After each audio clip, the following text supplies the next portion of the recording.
and it's basically a way to create a metabolic profile for athletes. And I think that's really been a great thing for our coaching team to just be able to differentiate between two people who, on the surface, might look like very similar athletes, and when you go to races, they always finish quite close to each other.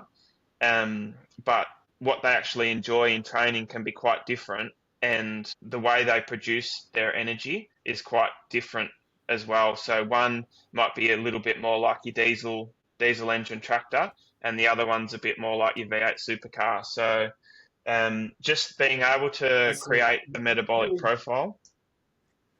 that's some actual high level coaching right there. I mean, people don't understand often, you know, coaching is not just about numbers, like a race time, for instance. I mean, I can think of two customers I have who they row at very similar paces. Like if you look at their 2K rowing time, they're within seconds of one another. One guy's 6'4" and about 100 kilo, and the other guy's more like about 5'10" and about 90 kilo. Huge difference in size. The shorter guy is actually exceptionally strong. He makes his 2K row basically by being ridiculously strong. The 6'4" guy is what I'd call normal sort of strength, but he makes his time by being really fit and long.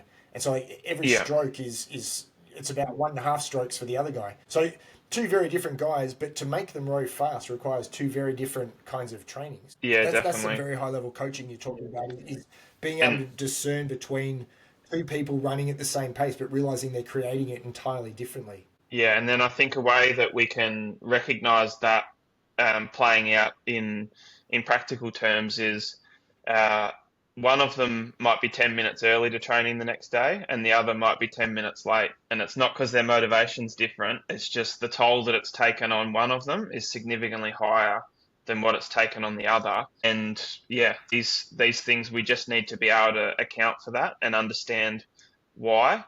Because if we don't identify that, then the person who produced the equal effort, but really sort of damaged their top end system, they're gonna have some emotional struggle trying to recover from that.